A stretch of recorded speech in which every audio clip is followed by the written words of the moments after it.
បងប្អូននិយាយចឹងនៅពេលដែលម៉ូតូយើងវាមានបញ្ហាក្រងធាតុជាប់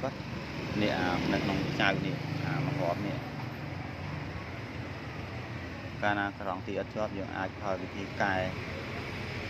ងាយហើយវាត្រូវស្តង់ដារវាទៀតបងប្អូនយកអានេះក្បាលកម្មយើងនេះក្បាលកម្មម៉ូតូយើងណាក្បាលកម្មធម្មតាផ្នែកធ្វើរបស់វាប្រប៉ិតគ្នាកាត់ផ្នែកធ្វើរបស់វានេះប្រប៉ិតគ្នាបើនេះបើយើងយកមកមួលបើយើងយកមកមួលបានថាវាត្រូវមកត្រូវគ្នាអញ្ចឹងយើងវាស់ຂະຫນາດវាមកយើងមុំតាមមកយើងដាក់ចូលទៅយើងមានកម្រិតវាហើយនៅពេលដែលយើងដល់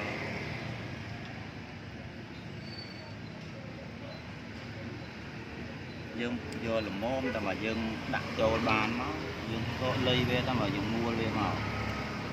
យើងមួលតមកអាមុំតែយើងសក់មកហើយមកកល់ដាក់ទៅមកហាប់មកហាប់ល្មមមិនឲ្យកើឡើងលើឬក៏វានៅក្នុងពេកជាកាលណាវានៅក្នុងពេកវាធ្វើឲ្យអាហ្នឹងវាឡើងក្រងទីបានថាអានេះនៅក្នុងបានថាវាចូលមកឯពីនេះបានថាវាឡើងក្រងទីអញ្ចឹងយើងសេរីទៅមុខទៅក្រោយសំខាន់ឲ្យដាក់ទៅមកទល់អាក្បាលហ្នឹងមកទល់មួយកលៈគ្រូននេះដល់ពេលបានហើយយើងយកຂະຫນាតវាពោះមកប៉ុន្តែខ្ញុំលេខឲ្យអស់ហើយអាហ្នឹងយើងយកមកត្រឹមមកកលៈមកកលៈចៅនេះនៅក្នុងហ្នឹងវាមានកលៈកន្លែងចៅហ្នឹងហើយយើងឆាបមកត្រឹមកលៈហ្នឹងមកកាត់ផ្នែកមកនេះនៅពេលដែលខ្ញុំនេះហើយខ្ញុំកាត់ផ្នែកហ្នឹងស្វែងហ្នឹងវិញមកត្រឹមកលៈហ្នឹងមកនេះប៉ុណ្ណាកាត់មកហើយយើងមកមួលចូលមកហ្នឹងចៅហ្នឹងប៉ុណ្ណា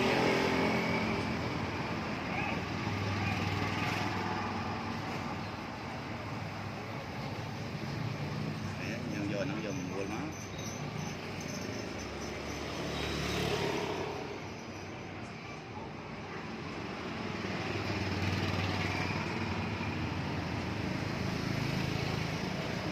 មុំវិញណា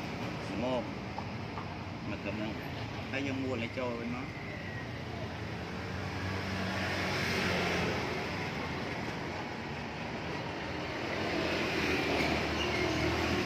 ដាក់ចូលមកពេលល្មមនេះហាប់កន្លែងហ្នឹងបានថាស្មើយើងក៏ចូលមកវាស្មើល្មមអញ្ចឹងយើងដាក់ចូលទៅយើងដាក់រសើធម្មតាមក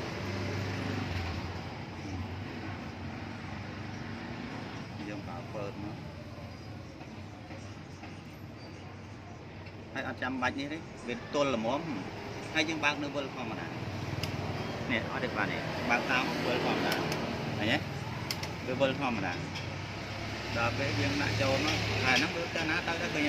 វាល្មមហ្មងវាអត់ទៅណារួចទេនៅក្នុងហ្នឹងចង់ធាក់ដើរទៅមុខទៅក្រោយក៏វាអត់ដើរដែរអញ្ចឹងយើងដាក់រកចូល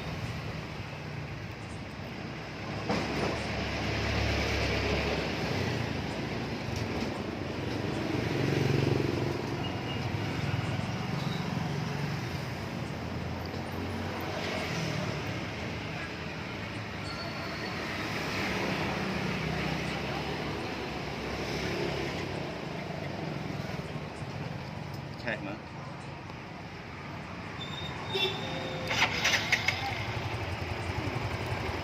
ប៉ុណ្ណឹងស្មើហើយតែក្រងទីស្មើល្អណាស់អត់មានឡើងអត់មានចុះទេយើងបើកទៅវានៅវិលធម្មតារសើដាក់ដល់វាធម្មតាហ្នឹងចឹងដែរយើងកាត់មកត្រឹមកលៈហ្នឹងមកកលៈយើងទៅបាល់កម្មយើងហ្នឹង